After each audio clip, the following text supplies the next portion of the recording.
अस्सलाम वालेकुम my dear students. जैसे कि आप लोगों ने बहुत सारे कमेंट्स किए थे हमारे यूट्यूब चैनल पे कि सर आप प्रोजेक्टाइल मोशन पढ़ाइए।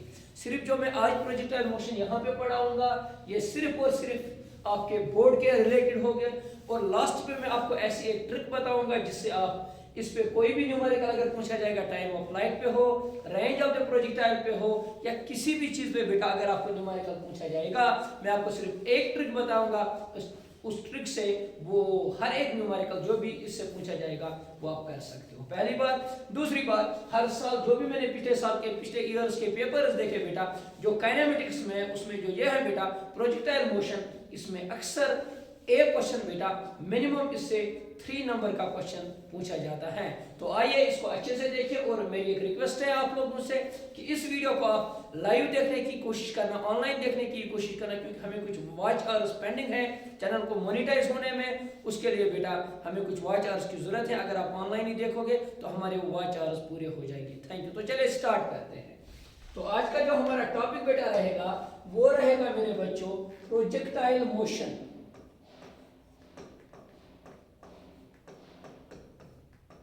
Projectile motion.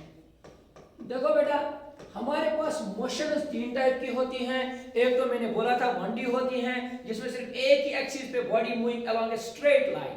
दूसरे होते हैं 2D मोशन जिसमें एक पार्टिकल का x कोऑर्डिनेट भी चेंज होगा और y कोऑर्डिनेट भी चेंज होगा। और तीसरी जो मोशन होती है उसको बोलते हैं बेटा 3D मोशन, जिसके तीनों कोऑर्डिनेट्स यानी कि 3 डायमेंशन में x एक्सिस में भी, y एक्सिस में भी और z एक्सिस में। सबसे पहले जो प्रोजेक्टाइल मोशन बेटा होता है ये होते हैं बेटा 2D मोशन। क्या होते हैं बेटा? सबसे पहले projectile motion is a 2D motion. Sir 2D motion में क्या क्या आता है? 2D मोशन में अगर मैं अपने ग्राफ को बेटा लूंगा, ये एक एक्सिस है और ये दूसरी एक्सिस है। अगर मैं इस एक्सिस का नाम दूंगा बेटा x एक्सिस और इस एक्सिस का नाम क्या देंगे? y axis. इन 2D मोशन जो एक बॉडी 2D मोशन में होता है वो अपना x कोऑर्डिनेट भी चेंज करता है और अपना y कोऑर्डिनेट भी चेंज करता है, यानी कि उसकी मोशन लाइन कुछ ऐसी होगी। और ये जो 2D मोशन बेटा होती है इसमें हमारे सिलेबस में 11th के सिलेबस में सिर्फ 2 टॉपिक्स है। वन इज बेटा projectile motion and second one is बेटा circular motion. Second one is बेटा circular motion. Both the 2 motions are in 2D motion. तो सर्कुलर मोशन में नेक्स्ट लेक्चर में डिस्कस करूंगा। अभी जो टॉपिक मैं डिस्कस करने जा रहा हूं दैट इज प्रोजेक्टाइल मोशन। तो आइए देखते हैं ये प्रोजेक्टाइल मोशन होती क्या है बेटा।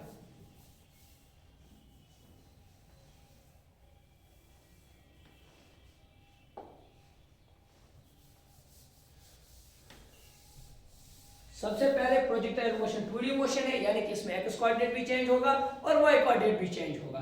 तो कैसे? मान लीजिए कि हम एक बिल्डिंग पे बेटा बैठे हैं। इस बिल्डिंग की हाइट अगर h है बेटा, तो मैंने यहाँ पे एक बॉल को थ्रो किया। जब मैंने इसको थ्रो किया तो ये सीधी जाने के बजाय इसको gravitation acceleration to gravity continuously gravitation force नीचे की ओर खींचता है। तो ये बॉडी धीरे धीरे मैं देखता हूँ ये यहाँ कहीं पे आके गिरती है। दैट मींस जो इसकी मोशन है इस बॉल की, जो इस चीज की मोशन है बेटा, अगर आप देखोगे ये x की ओर भी कुछ दूर चला गया बेटा और ये y की ओर थोड़ा बहुत नीचे चला गया बेटा। दैट मींस इसका x कोऑर्डिनेट भी चेंज होता है, इसका y कोऑर्डिनेट भी चेंज होता है। दैट बिकम्स बेटा ये 2D मोशन है और ऐसी 2D मोशन को हम नाम क्या देते हैं बेटा? Projectile motion. इसको हम बोलते हैं प्रोजेक्टाइल मोशन। इतना ही नहीं, अगर मैं कहीं पे ग्राउंड पे बैठा हूं बेटा, ये मेरा एक ग्राउंड है बेटा, यहाँ पे मान लीजिए एक प्लेयर है शाहिद अफरीदी बैठा है बेटा, ठीक। और यहाँ पे मान लीजिए कौन सा बेटा? बाबर आजम बैठा है। शाहिद अफरीदी ने बोला ओ बाबर ये लो बॉल, मैं बॉल को फेंक रहा हूँ, आप बॉल को पकड़ो। तो जब ये बॉल ऊपर फेंकता है ऐसे, तो जाते जाते बाबर आजम यहाँ पे इसको क्या कर लेता है बेटा? कैच कर लेता है। अगर आप इस बॉल की मोशन को देखोगे ये बेटा x एक्सिस की ओर भी आगे चली जाती है बेटा और y एक्सिस की ओर भी चली जाती है बेटा। y के अगेंस्ट भी इसका डिस्प्लेसमेंट चेंज होता है और x के अगेंस्ट इसका डिस्प्लेसमेंट चेंज होता है। तो इसकी जो मोशन है बेटा दिस इज 2D मोशन और इस 2D मोशन को भी मैं नाम क्या देता हूं? Projectile motion. बहुत ही अच्छा बेटा, होप कि यहां तक आप लोगों को समझ में आया होगा। सर अब और एक मसला है, यहां पे आपने बॉल को हॉरिजॉन्टली थ्रो किया, यहां पे आपने बॉल को हॉरिजॉन्टली थ्रो किया। जब ये बेटा आगे चली गई धीरे धीरे गिरती गई 2 डायमेंशनल मोशन आई। आपने बोला इसको प्रोजेक्टाइल मोशन मोशन नाम देते हैं। यहाँ पे आपने बॉल को ऐसे फेंका, यानी कि इस बंदे ने ग्राउंड के साथ एक एंगल थीटा बनाया, इस थीटा के साथ फेंका, तो यहाँ पे मोशन बन गई, प्रोजेक्टाइल मोशन बन गई। तो सर अगर कोई बंदा यहाँ पे बैठा होगा, उसने इस बॉल को इधर फेंका सीधे ऊपर, तो वहां से ये बॉल बेटा सीधे नीचे आ रही है, सीधे नीचे आ रही है, तो इसने भी बेटा बॉल को फेंका। तो आप लोग मुझे बताओ, इसको बोलेंगे प्रोजेक्टाइल मोशन या नहीं बोलेंगे? नो सर, हमारा बेसिक से प्रोजेक्टाइल मोशन जो होती है, प्रोजेक्टाइल मोशन जो होती है बेटा, हमारा बेसिक सी है। ये कौन सी मोशन होती है? 2D। लेकिन इसमें सिर्फ इसने इस मोशन में सिर्फ 2 कोऑर्डिनेट चेंज किए या 1 कोऑर्डिनेट, ओनली 1 कोऑर्डिनेट, इसको बेटा हम प्रोजेक्टाइल मोशन नहीं कह सकते।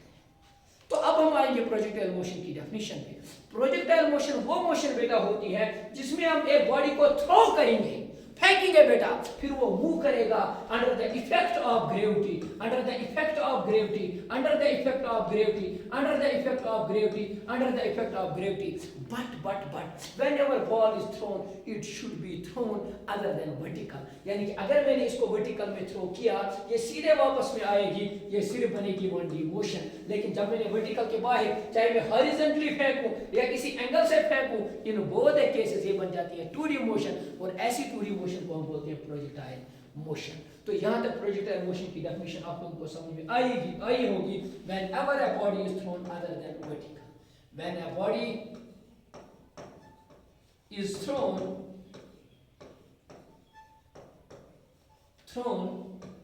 other than vertical,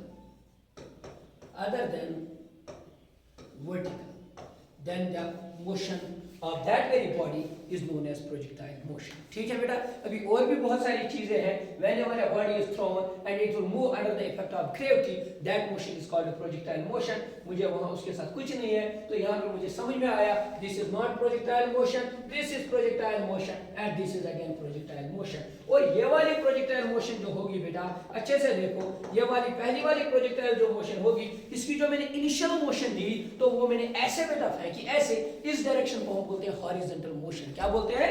इस प्रोजेक्टाइल का ही नाम आ गया। पहला टाइप का जो प्रोजेक्टाइल मोशन है, दैट इज नोन एज बेटा horizontal, that is known as horizontal projectile motion. और ये वाली जो प्रोजेक्टाइल मोशन यहाँ पे बेटा बन गई, दिस इज नॉट हॉरिजॉन्टल, ये किसी एंगल से मैंने प्रोजेक्ट की, इसको हम बोलते हैं ओब्लिक्यू, या बोलते हैं बेटा इसको angular projectile motion, angular projectile motion. तो यहाँ पे मुझे 2 चीजें समझ में आ गई बेटा, प्रोजेक्टाइल मोशन के 2 टाइप, हॉरिजॉन्टल और एंगुलर। चलिए बेटा आगे चलते हैं। तो प्रोजेक्टाइल मोशन का बेसिक समझ में आया,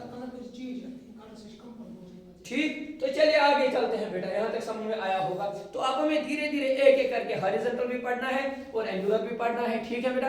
प्रोजेक्टाइल मोशन में एक्सेलरेशन ड्यू टू ग्रेविटी एक डायरेक्शन में होता है और वेलोसिटी दूसरी डायरेक्शन में होती है, क्योंकि बॉडी को मैंने इस डायरेक्शन में फेंका, लेकिन acceleration due to gravity continuously आगे जाती है।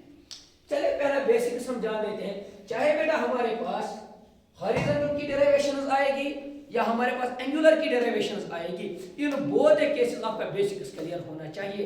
सबसे पहले हमें 3 चीजों को बेटा कैलकुलेट करना होता है। उन 3 चीजों को कैलकुलेट करने से पहले मैं आपको नॉमेनक्लेचर ऑफ प्रोजेक्टाइल मोशन समझाऊंगा। सर बताइए नॉमेनक्लेचर क्या है? इस नॉमेनक्लेचर को बहुत अच्छे से देखना बेटा। नॉमेनक्लेचर क्या है? यहाँ पे एक बंदा बैठा था, ये मेरे पास ग्राउंड है बेटा, अच्छे से देखना। यहाँ पे एक बंदा बैठा है, इसने प्रोजेक्टाइल को थ्रो किया और यहाँ पे दूसरे बंदे ने क्या किया बेटा? उसको कैच किया, ठीक है। जिस एंगल से हम थ्रो कर रहे हैं, इसको मैंने नाम दिया थीटा। इसको मैंने क्या नाम दिया बेटा? थीटा। इस थीटा का नाम सबसे पहले मैं दूंगा बेटा, इसको हम बोलते हैं एंगल ऑफ प्रोजेक्शन। इसको हम बोलते हैं angle of projection. Angle of projection वो एंगल होता है बेटा जिससे आप इस बॉडी को थ्रो करते हैं। 10 डिग्री से फेंका, 20 डिग्री से फेंका, या कभी गन को हम ऐसे रखते हैं, कभी हम बेटा ऐसे कहीं पे लगाना होता है बम वम, कोई और चीज ऐसे रख देते हैं बेटा, तो कहीं पे बुलेट्स फेंकी जाती है, कुछ और चीज होती है। जिस एंगल से आप रखोगे उसको बोलते हैं एंगल ऑफ प्रोजेक्शन। और जितनी ये बॉडी दूर चली जाएगी, बात को समझना मेरे बच्चों, जितनी ये बॉडी यहाँ से दूर चली गई, आपने दिए छक्का मारा सर, बहुत दूर चला गया, कितना दूर चला गया, उस चीज को हम बेटा बोलते हैं रेंज। क्या बोलते हैं बेटा?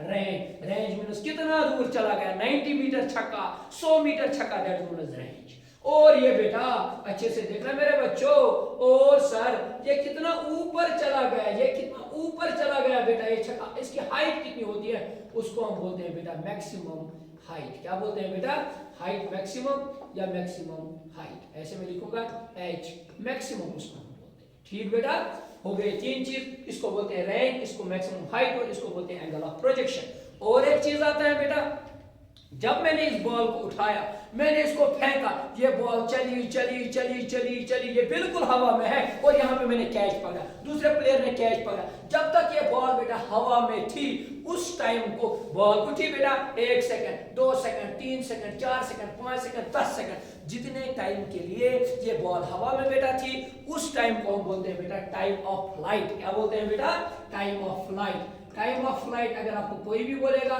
Time of flight, time of flight is that time up to which this body will remain in air।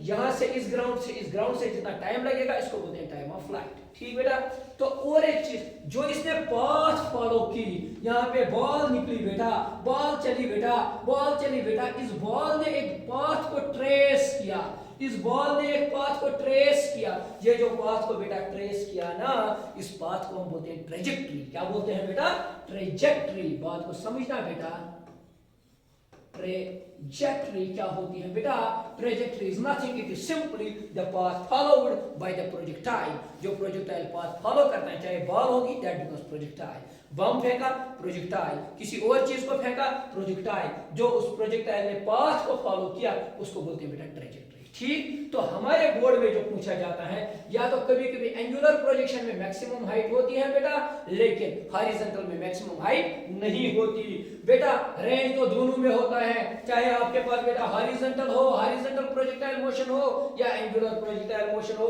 Range दोनों में देखने को मिलेगा। चाहे हॉरिजॉन्टल हो, चाहे एंगुलर हो, टाइम ऑफ फ्लाइट देखने को दोनों को देखने में मिलता है। कभी कभी show that the path followed by the projectile is parabola, इस शेप को हम पैराबोला बोलते हैं, ये भी पूछा जाता है बेटा।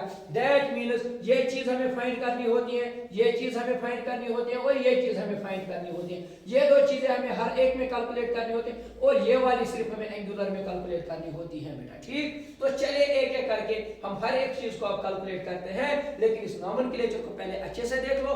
जो एंगल बनाते हैं, जिस एंगल से आप मारते हो बॉल को, फेंकते हो बॉल को, उसको बोलते हैं एंगल ऑफ प्रोजेक्टाइल। जितना दूर चला जाएगा उसको क्या बोलते हैं, क्या बोलते हैं, उसको रेंज बोलते हैं। बहुत अच्छा बेटा। उसके बाद जितनी ऊपर चली जाएगी ऊपर, उसको क्या बोलिए बेटा, मैक्सिमम हाइट। बहुत अच्छा। जो ये पाथ फॉलो की, फिर से हमें देखो, जो इसने पाथ फॉलो बेटा की, ये जो पाथ फॉलो की, इस पाथ का नाम क्या देते हैं बेटा, इस पाथ का नाम क्या देते हैं हम, ट्रेजेक्ट्री। क्या नाम देते हैं बेटा, trajectory is the path followed by the projectile. और जितना टाइम लगा, 1 second, 2 second, 3 second, 5 second, 10 second, ये जो टाइम लगा, जितनी देर ये बॉल हवा में थी, जितनी देर ये बुलेट हवा में थी, इसको हमने नाम दिया टाइम ऑफ फ्लाइट। तो आइए बेटा इनकी शुरुआत हम करते हैं, इनकी शुरुआत हम करते हैं। चाहे बेटा हमारे पास हॉरिजॉन्टल हो और चाहे हमारे पास बेटा एंगुलर हो, हमें तीन चीजों को समझना बहुत जरूरी है।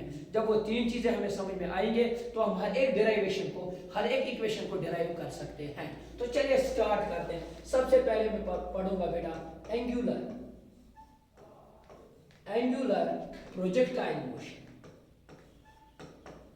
एंगुलर प्रोजेक्टाइल मोशन, पहला टर्म।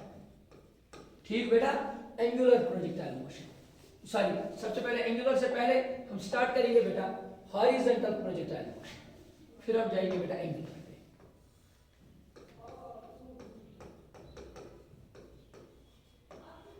Horizontal projectile motion. ठीक बेटा, तो चलिए स्टार्ट करते हैं। हॉरिजॉन्टल प्रोजेक्टाइल मोशन में सर क्या करना है, सबसे पहले एक बंदा, यहाँ पे देखो बेटा, अच्छे से देखना, एक बंदा बेटा आया है, ये एक हाइट पे चढ़ा है, यहाँ पे एक बिल्डिंग है बेटा,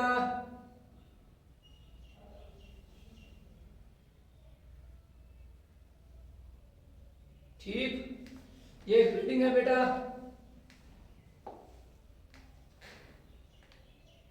इस बिल्डिंग में यहाँ पे एक बंदा बैठा है, अच्छे से देखना बेटा, यहाँ पे एक बंदा बैठा है बेटा, इसने बॉल को फेंका और ये बॉल फेंकते फेंकते फेंकते फेंकते यहाँ तक पहुंची। ठीक बेटा, जितनी ये बॉल दूर चली गई अब मैं नहीं बताऊंगा, आप लोग खुद बताओगे। सर उसको हम क्या बोलते हैं? सर उसको हम रेंज बोलते हैं। और जितना टाइम यहाँ से यहाँ तक लगा उसको टाइम ऑफ फ्लाइट बोलते हैं, उसको हम बोलते हैं टाइम ऑफ फ्लाइट बेटा। कोई शक? बहुत ही आसान है। और क्या है, यहाँ तक आपको समझ में आए? जितना ये ऊपर है बेटा इसको हम बोलते हैं हाइट। एच पे इस बॉडी को हमने चढ़ाया। ठीक, चाहे किसी की भी डेरिवेशन हो, हमारा बेसिक्स क्लियर होना चाहिए और उसी बेसिक से हमारे सारी चीजें क्लियर होंगी। सबसे पहले जो भी कोई एक्सप्रेशन करना होगा, ये 2D मोशन है सर। हमने अभी तक जो इक्वेशंस पढ़ी हैं वो सिर्फ 1D मोशन की पढ़ी है सर। कौन कौन सी? v = u + 80, s = ut + half of 80 square, v square - u square = 2as, s nth = u + a/2 2n - 1। ये चारों इक्वेशंस 1D मोशन की थी। और यहाँ पे जो हम पढ़ रहे हैं बेटा ये तो 2D मोशन है सर। इसके लिए कौन सी इक्वेशन लगेगी? इसके लिए भी वही इक्वेशंस लगेगी जो बेटा 1D मोशन के लिए हमने लगवाई थी। लेकिन मसला यह है कि अगर मैं यहाँ पे x के कोऑर्डिनेट्स को लूंगा तो हर जगह मुझे x के वैल्यूज ही पुट करने हैं। अगर मैं y के वैल्यूज ले रहा हूं तो मुझे हर जगह y का जो एक्सेलरेशन है वो लेना है, y का जो डिस्प्लेसमेंट है वो लेना है। मुझे x को y के साथ मिक्स नहीं करना है और y को मुझे x के साथ मिक्स नहीं करना है। ठीक है बेटा, चलिए जब हम इसको अप्लाई करेंगे आपको अच्छे से क्लियर होगा। चलिए बेटा, सबसे पहले तीन चीजों को आपको डिराइव करना अच्छे से आना चाहिए। ये मैं साइड से लिखूंगा बेटा, साइड में मैं लिखूंगा, बात को समझना। सबसे पहले बेटा जो इसका डिस्प्लेसमेंट है, सबसे पहले मैं डिस्प्लेसमेंट लिखूंगा, डिस्प्लेसमेंट। ठीक, x की ओर बताओ बेटा इनिशियल डिस्प्लेसमेंट कितना है? जब इनिशियली आपके हाथ में बॉल थी तो x की ओर कितनी बॉल चली गई थी? सर कुछ नहीं, अभी तो बॉल तो हाथ में ही है। जब ये निकलेगी फिर जाके ये x में कुछ ट्रेवल करेगी, लेकिन अभी हाथ में ही है। अभी मैं लिखूंगा x की ओर डिस्प्लेसमेंट 0 है बेटा। ठीक, अब मुझे बेटा आप बताओ y की ओर कितना इसका डिस्प्लेसमेंट है? y की ओर, तो y की ओर ये कितनी ऊपर चली गई है ना, कितनी। अगर मैं यहाँ पे कोऑर्डिनेट सिस्टम थोड़ा बहुत बनाऊंगा, x की ओर अभी बॉल गई नहीं है, लेकिन y की ओर ये ऑलरेडी इतना ऊपर चला गया है, तो y की ओर बेटा ये हाइट h ऊपर चली गई है। अगर मैं साइन कन्वेंशन भी लूंगा तो ये -h आएगा, कोई फर्क नहीं पड़ने वाला। अब h लो है -h, कोई फर्क नहीं। चलिए बेटा, ये तो हो गई डिस्प्लेसमेंट की कलेक्शन। सर ये आपने क्यों बताया? ये मैंने इसीलिए बताया क्योंकि मुझे y और x को मिक्स नहीं करना है। चलिए आगे। अब मुझे बताओ बेटा एक्सेलरेशन की अगर मैं कैलकुलेशंस करूंगा बेटा, तो मुझे बताओ x एक्सिस की ओर कितना एक्सेलरेशन है? जब मैं बॉल को इधर की ओर फेंक रहा हूं तो कितना एक्सेलरेशन है? सर कुछ नहीं, एक्सेलरेशन इसको नीचे जमीन की ओर लेके आ रहा हूं, एक्सेलरेशन इस बॉल को इधर की ओर खींच रहा है। ठीक है बेटा, तो ये एक्सेलरेशन लग रहा है इसको y एक्सिस की ओर, अर्थ इसको कंटीन्यूअसली नीचे खींच रही है, तो y एक्सिस की ओर, x एक्सिस की ओर एक्सेलरेशन कितना बेटा? 0। तो ax में लिखूंगा 0। तो मुझे बताओ बेटा ay कितना आएगा? सर ay आएगा g। अगर आप बेटा साइन कन्वेंशन होंगे तो नेगेटिव डाउनवर्ड एक्सेलरेशन हम लेते हैं -g। ठीक, कोई फर्क नहीं पड़ेगा, तो इसको बोलते हैं g। तो दोनों चीजें क्लियर हो गई। अब मैं तीसरी चीज पे आ गई, डिस्प्लेसमेंट क्लियर, एक्सेलरेशन क्लियर। ये मैं इसमें भी कैलकुलेट करूंगा और जो मैं नया पढ़ाऊंगा एंगुलर उसमें भी कैलकुलेट करूंगा। अब लास्ट वाली जो चीज है बेटा, लास्ट वाली चीज डिस्प्लेसमेंट भी आ गया, एक्सेलरेशन भी आ गया। अब मैं बात करूंगा इनिशियल वेलोसिटी की। अब मैं बात करूंगा इनिशियल वेलोसिटी की। यही तीन चीजें मुझे कैलकुलेट करनी है। चलिए इनिशियल वेलोसिटी देख लेते हैं। मैंने जो पहले वेलोसिटी इस बॉडी को दी हॉरिजॉन्टल मोशन में, तो किधर की ओर दी बेटा? किधर की ओर दी? x की ओर। इसकी पूरी की पूरी इनिशियल वेलोसिटी होगी ux बेटा, इसकी होगी u। और मुझे बताओ y की ओर मैंने इनिशियली कितनी वेलोसिटी दी? 0, क्योंकि मैंने इसको नीचे की ओर वेलोसिटी नहीं दी, इधर की ओर दी। तो ये तीन चीजें अगर क्लियर हैं तो हमारी सारी डेरिवेशंस खत्म हो गई। फिर से मुझे बताओ डिस्प्लेसमेंट इनिशियली x की ओर कितना? सर 0। y की ओर कितना? सर आप तो h ऊपर चले गए तो y की ओर h डिस्प्लेसमेंट। एक्सेलरेशन की बात करेंगे, x की ओर कोई एक्सेलरेशन नहीं, y इसको कंटिन्यू नीचे खींच रहा है, y की ओर g लगेगा बेटा, एक्सेलरेशन ड्यू टू ग्रेविटी। और इनिशियल वेलोसिटी पूरी की पूरी x की ओर, y की ओर 0। चलिए तो स्टार्ट करते हैं। अब मसला है कि टाइम ऑफ फ्लाइट जो है बेटा, सबसे पहले हम इसको कैलकुलेट करेंगे। Always remember time of flight हम वर्टिकल से कैलकुलेट करते हैं। कहां से बेटा? वर्टिकली, यहां से बेटा y एक्सिस से कैलकुलेट करते हैं। ये नोट करना, टाइम ऑफ फ्लाइट यहां से हम कैलकुलेट करते हैं। ठीक, अब बताओ रेंज कहां से करेंगे? रेंज बेटा हम हॉरिजॉन्टल से, रेंज हॉरिजॉन्टली होता है, रेंज को हम हॉरिजॉन्टली ही कैलकुलेट करेंगे। और एक चीज याद रखना प्रोजेक्टाइल मोशन में, एक चीज होता है उसको बोलते हैं time of flight. Time of flight जो होता है बेटा, this is independent time. Time is बेटा independent of frame of reference. Time is independent of frame of reference. Sir ये आपने क्या लिखा, time of flight is independent of frame of reference?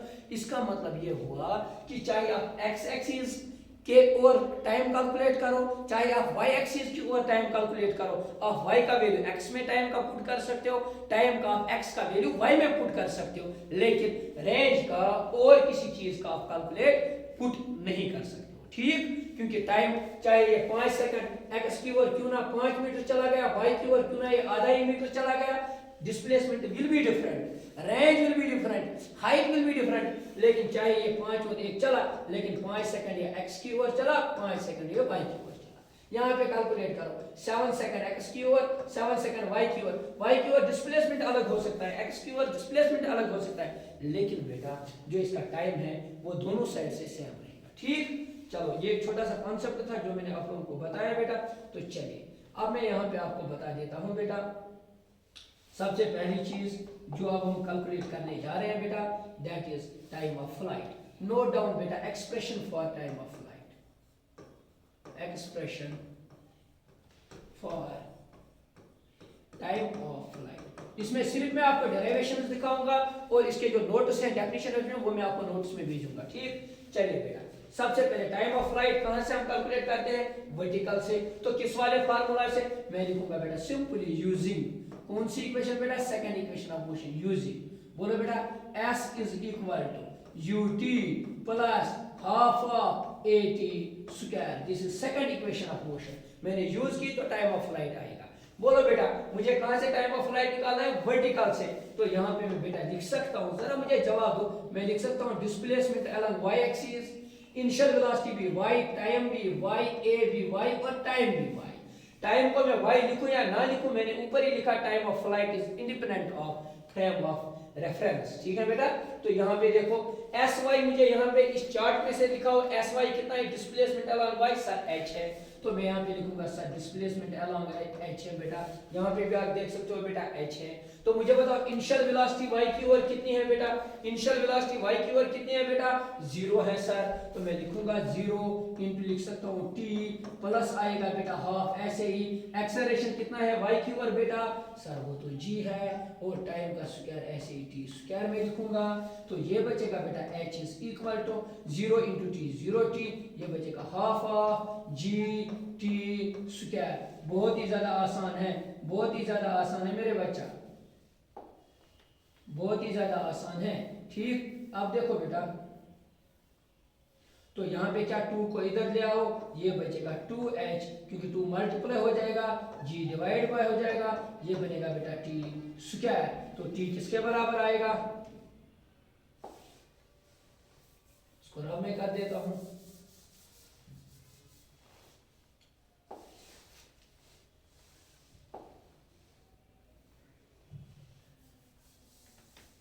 इसको मैं रब कर देता हूं।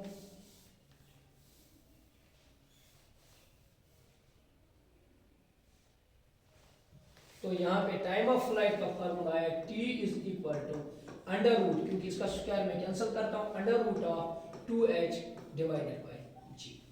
तो this is your first expression for time of flight. तो यहाँ पे मैंने लिखा t is equal to under root of 2h by g।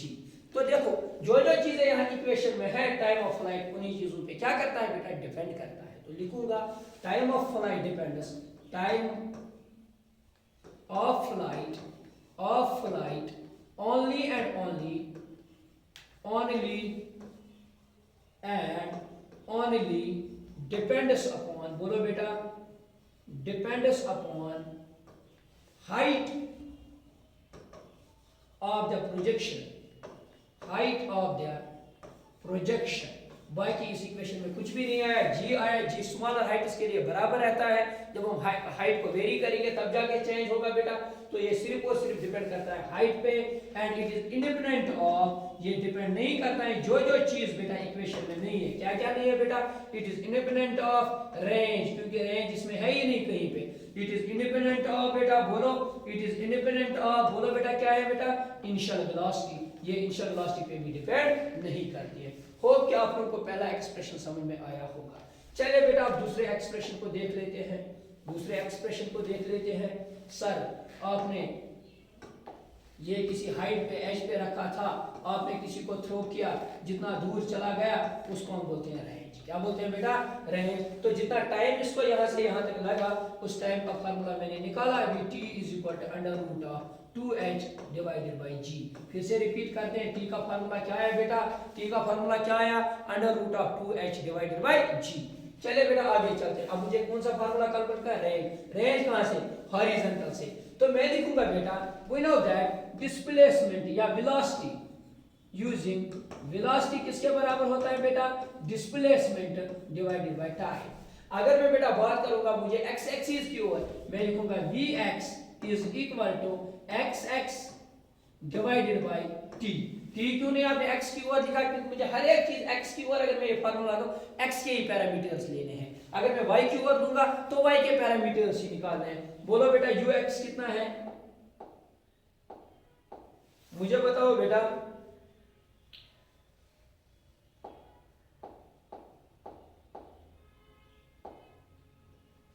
चलो अगर मैं बेटा लिखूंगा ux कितना है, तो इनिशियल वेलोसिटी जो आपने दिया तो वो तो ux ही थी। मैं लिखूंगा बेटा ux into t is equal to x axis की ओर जो डिस्प्लेसमेंट है that is equal to range. तो मैं लिख सकता हूं बेटा this is equal to ux। Time मैंने अभी कैलकुलेट किया, टाइम का फार्मूला कितना है from previous equation, under root of 2h divided by g। This is your formula for the range. Hope आप लोगों को ये दोनों इक्वेशन समझ में आए होंगे। यहाँ पे मैं लिख सकता हूँ range here depends upon ux। जितना मैं ux ज्यादा करूंगा, इनिशियल वेलोसिटी ज्यादा, इनिशियल वेलोसिटी ज्यादा, रेंज बेटा ज्यादा होगा। जितनी हाइट पे मैं ज्यादा चला जाऊंगा उतना रेंज बेटा ज्यादा मिलेगा। This is formula for range. Hope कि ये दोनों चीजें आप लोगों को समझ में आई होगी। चलिए तो मैं अब नेक्स्ट पेज पे जाऊंगा। नेक्स्ट कभी कभी आता है show that the path followed by the projectile is parabola, या इसको आते हैं find the equation of trajectory. तो मैं लिखूंगा यहां पे इक्वेशन ऑफ ट्रेजेक्टरी। कभी कभी ये भी पूछा जाता है बेटा, ठीक। तो चलिए सबसे पहले ये कितनी हाइट पे गया था बेटा, h हाइट पे गया था, बहुत अच्छा। यहाँ से मैंने बॉल को थ्रो किया तो ये दूर जितना चला गया, इस दूर जाने को हम बोलते हैं बेटा रेंज। शॉर्ट में क्या बोलते हैं बेटा, रेंज बोलते हैं। चलिए मान लीजिए कोई बॉडी, आप इमेजिन कीजिए बेटा कोई बॉडी वहां नहीं पहुंची, यहाँ पे मैं इस बॉडी का कैलकुलेट कर रहा हूँ।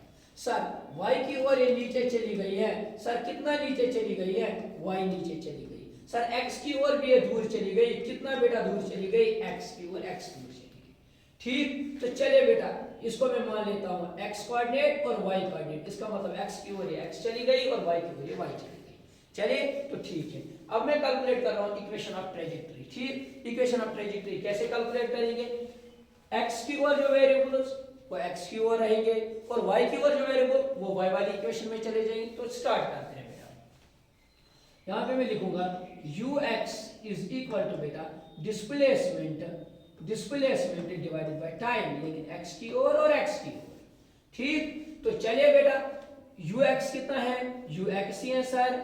और चलिए टाइम को हम कैलकुलेट कर लेते हैं यहाँ पे, क्योंकि टाइम एक ऐसी चीज है जो बेटा independent of frame of reference है।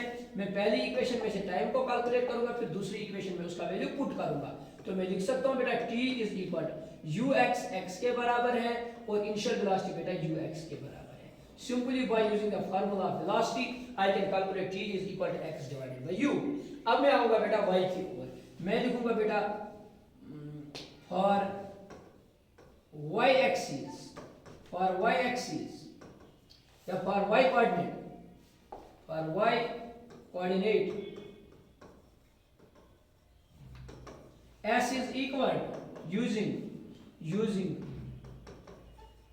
s is equal to ut plus half of at square। पूरा का पूरा मैं किसकी बात कर रहा हूँ, y कोऑर्डिनेट की, तो मुझे y एक्सिस के y और यहाँ पे भी y आएगा और y आएगा। सिर्फ मैं t में x भी ले सकता हूँ y भी ले सकता हूँ, कोई दिक्कत नहीं, ठीक है बेटा। तो चलिए जो मैंने वहां पे आपको साइड में लिखवाया था y से डिस्प्लेसमेंट एक्सेलरेशन और क्या इनिशियल वेलोसिटी वो यहां पुट करो बेटा। y की ओर डिस्प्लेसमेंट कितना इस वाले केस में हुआ था बेटा y, तो मैं लिखूंगा y। इनिशियल वेलोसिटी y की ओर कितनी थी 0 इनटू आएगा बेटा t प्लस आएगा बेटा हाफ ऑफ एक्सेलरेशन y की ओर कितना बेटा g और ये बचेगा t का स्क्वायर। ठीक, फिर से मैं समझा रहा हूं, y की ओर ये x का था हो गया अलग, y का और इधर। ठीक, अब इसको मैं इधर की ओर ले आता हूं बेटा।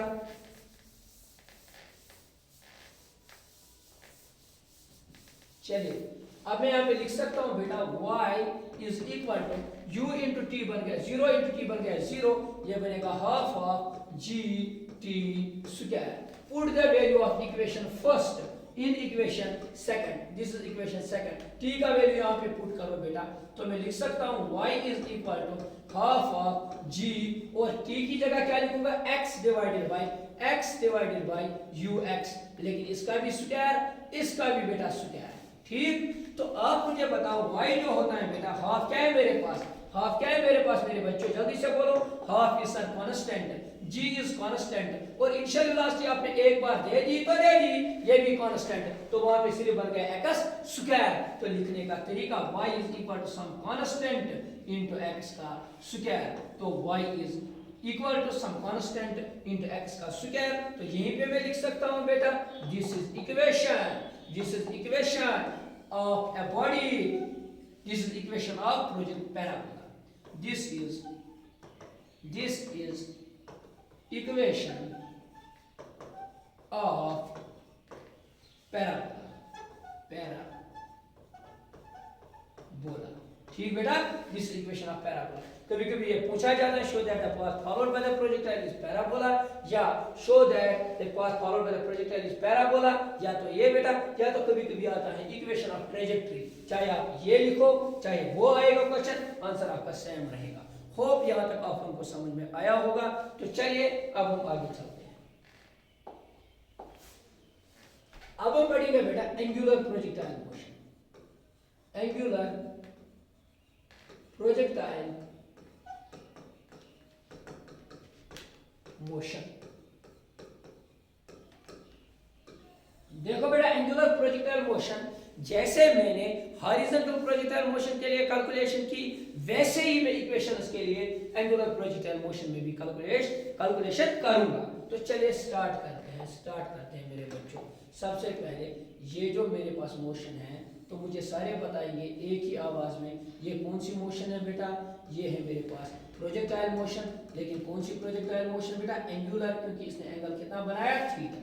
ठीक, अब जो मैं अभी वेलोसिटी दे रहा हूं बॉडी को, मैंने हॉरिजॉन्टली नहीं दी, मैंने किसी एंगल से इस बॉडी को वेलोसिटी दी। देखना बॉल है अगली और फेंकी, ये जो मैं एंगल बना रहा हूं, ये बेटा मैंने ना एक्स एक्सिस की ओर दी, ना मैंने वाई एक्सिस की ओर दी, ये मैंने इधर की ओर दी।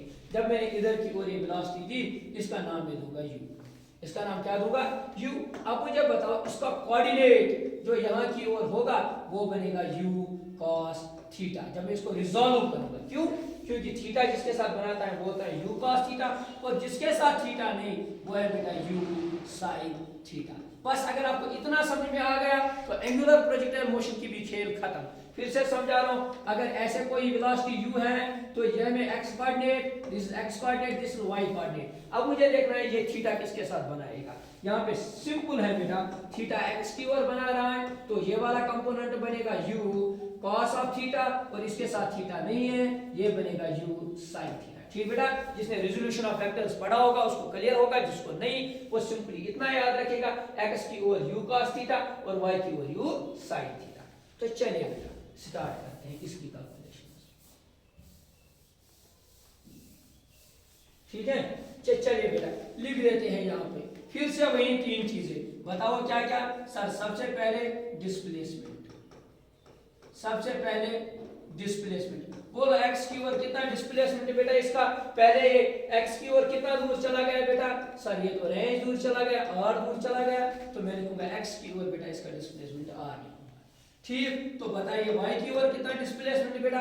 y की ओर पहले ये बॉल बहुत ऊपर चली गई फिर नीचे आई, पहले बहुत ऊपर चली गई फिर नीचे, नेट डिस्प्लेसमेंट y की ओर इसका कितना बनेगा बेटा 0 बनेगा।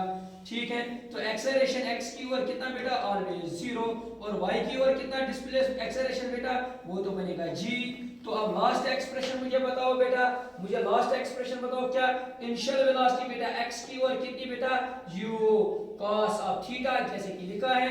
मुझे बताओ uy कितना होगा, uy होगा बेटा u sin थीटा।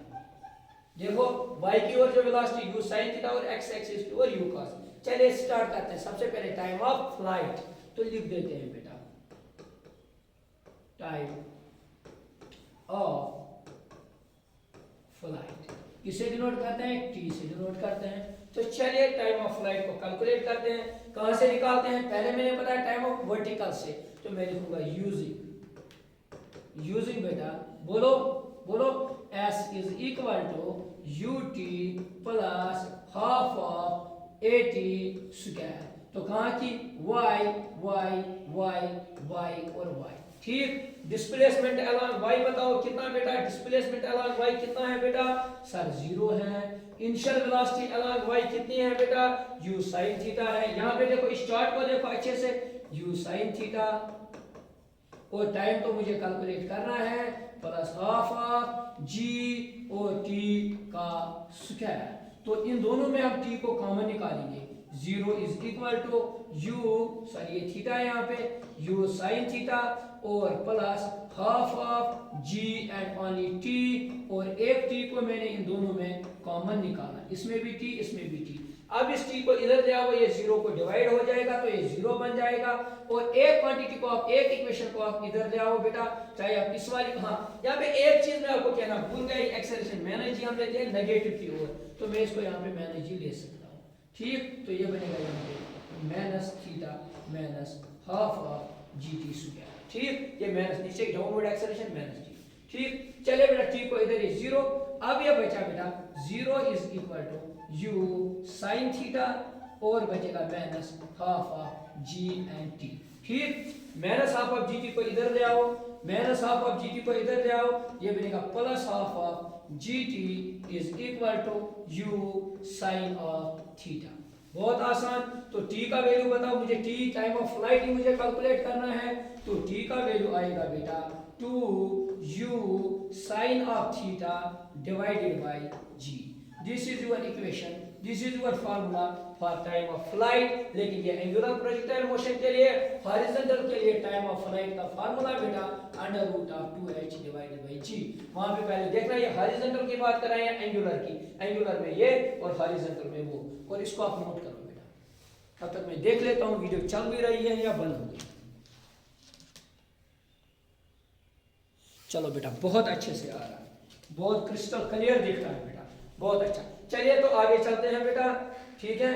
तो अब मैं क्या कैलकुलेट करूंगा बेटा, सॉरी अब मैं कैलकुलेट करूंगा बेटा रेंज, टाइम ऑफ फ्लाइट हो गया।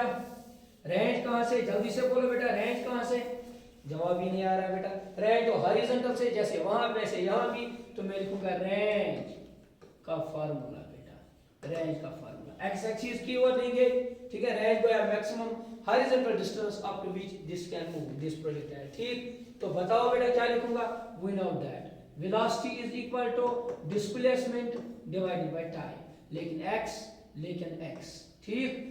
अच्छा अब क्या मुझे ux कितना है, initial velocity along x axis, वो बन गया u cos थीटा। तो मैं लिखूंगा u की जगह u cos of theta is equal to, ठीक है बेटा, इनटू करूंगा बेटा सीधे t इज इक्वल टू बेटा ux is equal to x is equal to r, यानी कि जो डिस्प्लेसमेंट है वही तो रेंज बन गया। तो this will become u cos theta और टाइम की जगह जो फार्मूला आएगा वो आएगा बेटा 2u sin of theta divided bye आएगा मेरे बच्चों g, डिवाइडेड बाय क्या आएगा g, यही आपका रेंज बनेगा। u into u क्या बनेगा बेटा u स्क्वायर, तो रेंज बनेगा बेटा u स्क्वायर और ये बनेगा ट्वाइस, यहाँ पे बचा और sin थीटा और मेरे पास बचा बेटा cos of theta divided by g। देखो अगर आप सिर्फ इतना लिखोगे रेंज का फार्मूला, दिस इज सफिशिएंट, क्योंकि नीट में जो न्यूमेरिकल्स आते हैं उसमें ये वाला फार्मूला यूज होता है, ना कि वो वाला sin of 2 theta divided by g। तो ये फार्मूला भी बहुत ही ज्यादा इंपॉर्टेंट है आपके नीट के लिए। सिंपल मैंने क्या किया, velocity is equal displacement by time, सारे फैक्टर्स x की ओर लेने हैं, लेकिन time is independent of time of reference. मैं x का वैल्यू y में पुट कर सकता हूं, तो मैंने यहाँ पे जो मैंने अभी टाइम का वैल्यू निकाला हुआ है, अगर आपने पहली इक्वेशन अच्छे से समझी तो आपको यहाँ पे लगेगा जस्ट चीजें रिपीट हो रही है, चीजें बस रिपीट हो रही है, मैं कुछ नया नहीं कर रहा हूँ बेटा। तो this is formula for range. तो चलिए अगर ये रेंज का फार्मूला आ गया, इसको मैं थोड़ा बहुत मॉडिफाई करूंगा, थोड़ा बहुत मॉडिफाई करूंगा। क्या मॉडिफाई करोगे sir, r is equal to u square को ऐसे ही लिखो, और यहाँ पे एक चीज आई बेटा, यहाँ पे एक चीज आई ट्वाइस साइन थीटा और कॉस थीटा। ये जो ट्वाइस साइन थीटा और कॉस थीटा ये ट्रिग्नोमेट्री का एक फार्मूला होता है। साइड में मैं लिखूंगा ट्वाइस साइन थीटा, और जो कॉस थीटा होता है ये फार्मूला होता है साइन ऑफ 2 थीटा के बराबर होता है। तो y sin theta cos theta is a trigonometric formula which is equal to sin of 2 theta।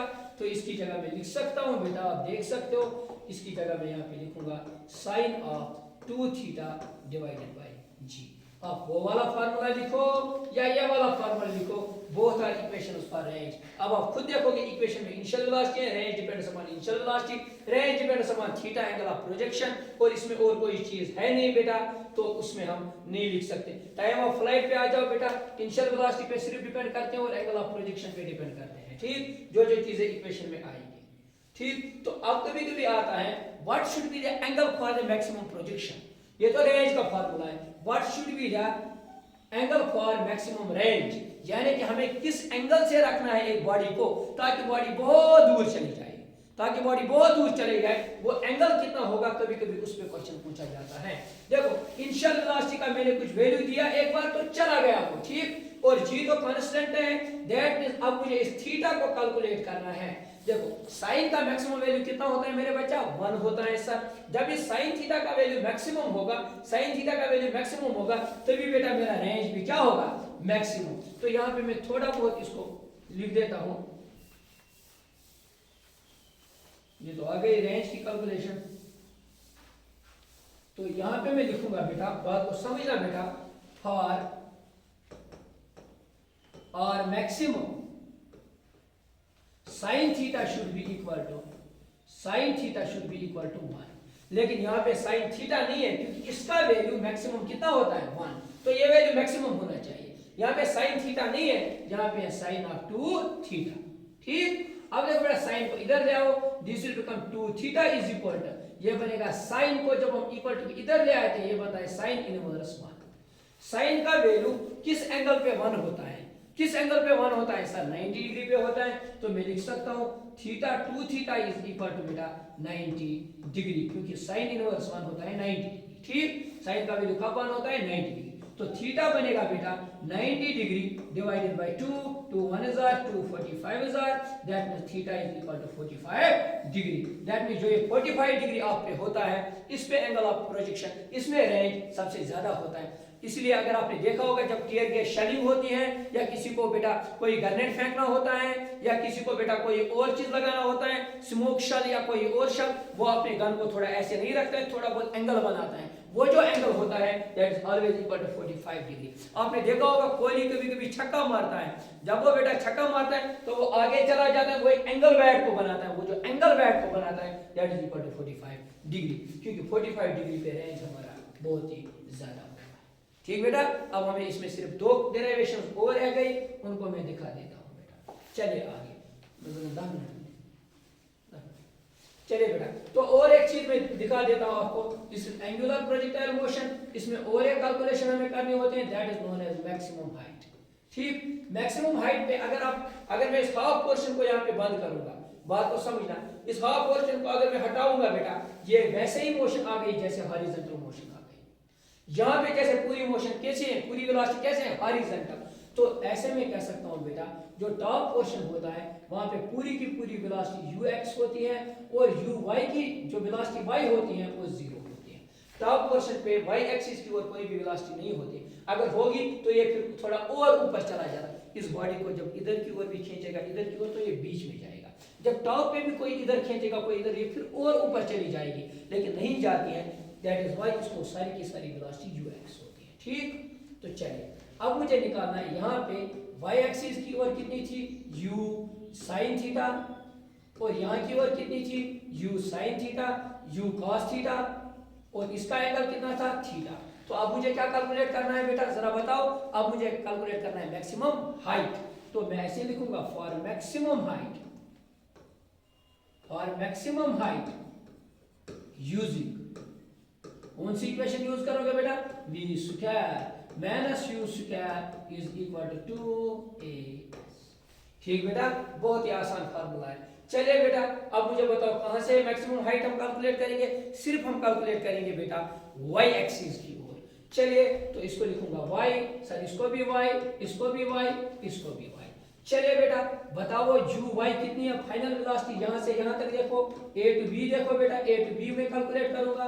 b पे कितनी फाइनल वेलोसिटी y एक्सिस की ओर, सर 0, मैं लिखूंगा 0 का स्क्वायर माइनस इनिशियल वेलोसिटी कितनी है y की ओर, u sin थीटा, तो मैं लिखूंगा this is equal to u square sin square theta, और यहाँ पे आएगा 2, y की ओर एक्सेलरेशन कितना बेटा माइनस g, और डिस्प्लेसमेंट y की ओर कितना, y की ओर कितना डिस्प्लेसमेंट, सिर्फ यहाँ से यहाँ तक, यहाँ से यहाँ तक, a से b तक डिस्प्लेसमेंट कितना है y की ओर बेटा h।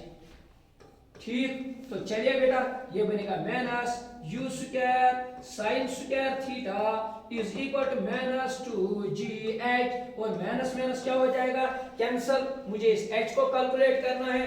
देयरफॉर h इज बेटा equal to u square sin square theta divided by 2g। This is your expression for maximum height. Maximum height is always depend on initial velocity and angle of projection। ठीक बेटा, तो ये formula आपकी को maximum height के लिए। तो यहाँ तक ये सारे फार्मूले क्लियर हो गए। अब इसमें भी आते हैं बेटा इक्वेशन ऑफ ट्रेजेक्टरी, जैसे वहां पे मैंने कैलकुलेट की वैसे ही यहाँ पे भी कैलकुलेट बेटा होगी। तो चलिए थोड़ा बहुत आगे चलते हैं। अब मैं आपको एक ट्रिक बताता हूँ, उस ट्रिक से ये सारी चीजें बेटा क्लियर हो जाएगी। सर बताइए ट्रिक। सबसे पहले मैंने दो प्रोजेक्टाइल मोशन मैंने पढ़ी, एक तो मैंने पढ़ा हॉरिजॉन्टल प्रोजेक्टाइल मोशन, दूसरा मैंने पढ़ा बेटा एंगुलर प्रोजेक्टाइल मोशन,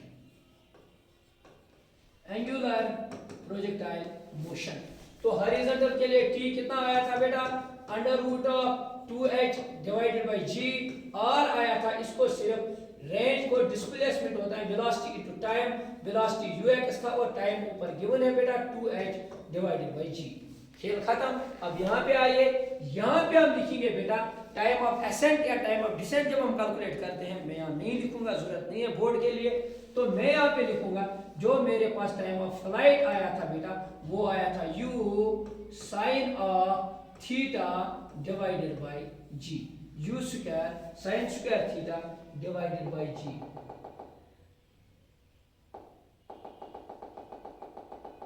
ठीक बेटा, एक मिनट में पहले पानी पीता हूं।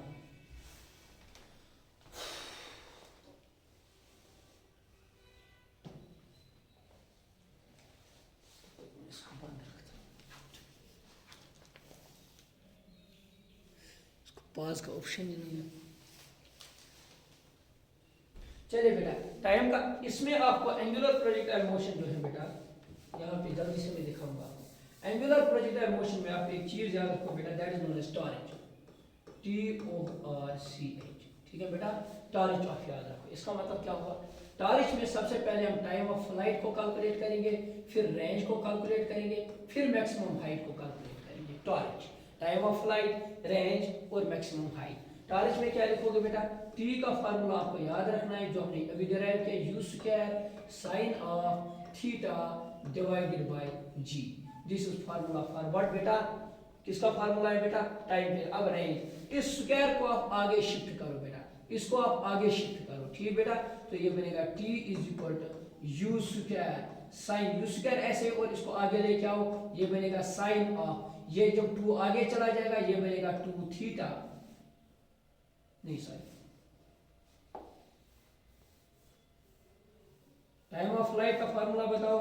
टाइम ऑफ फ्लाइट का फार्मूला है बेटा 2u sine theta divided by g, divided by g। ठीक है बेटा, ये फार्मूला आया था। अब देखो बेटा, इस 2 को अब आगे, अब r का फार्मूला देखो, इस u को आगे लेके जाओ, आगे लेके जाओ, तो ये बनेगा बेटा, ये आगे जाएगा, ये बनेगा बेटा यू स्क्वायर, यू के ऊपर चलेगा यू स्क्वायर और 2 आगे, ये बनेगा sine of 2 theta divided by g. यानी कि जब मैं 2 को आगे लेके आया, इसको स्क्वायर हो जाएगा और इसके साथ ये यहाँ पे मल्टीप्लाई हो जाएगा, ये 2 आगे यू स्क्वायर और 2 को आगे, ये बनेगा 2 थीटा। अब क्या निकालना है, मैक्सिमम हाइट, यू को और स्क्वायर को और आगे, यू स्क्वायर ऐसे ही साइन ऑफ, जहां से आप इसको रिमूव करते हो वहां पे स्क्वायर बनता है, 2 के सामने रिमूव किया था, यू को स्क्वायर आ गया और जहां पे पहुंचाया था वो तो मल्टीप्लाई हो जाएगा, तो ये बनेगा यू स्क्वायर और ये बनेगा साइन स्क्वायर थीटा। तो यहाँ पे स्क्वायर बनेगा क्योंकि यहाँ से रिमूव करना है और ये नीचे चला जाएगा, ये बनेगा 2g। तो these 3 are simply tricks by which you can remember all the 3 formula for time period, formula for range and formula for height। अगर समझ नहीं आया फिर से एक बार मैं समझा देता हूँ, इसको मैं रद्द कर देता हूँ क्योंकि मैं बहुत थक गया हूँ।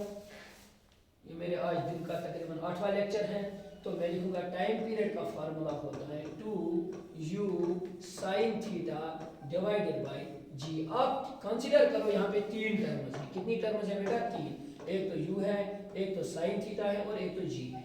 इस u के सामने क्या है बेटा 2, इस 2 के आगे ले जाएंगे, जब मैं जहां से मैं इसको हटा रहा हूँ, इसको मैं u से हटा रहा हूँ तो इस u के ऊपर चलेगा स्क्वायर और जहां मुझे ले जाना है वहां पे ये हो जाएगा मल्टीप्लाई। तो लिखो बेटा, तो u से जब हटाया तो u को क्या बनेगा स्क्वायर, जहां पहुंचाना है तो वहां पे हो जाएगा मल्टीप्लाई, ये बनेगा sine of 2 theta divided by g as sine ऐसे।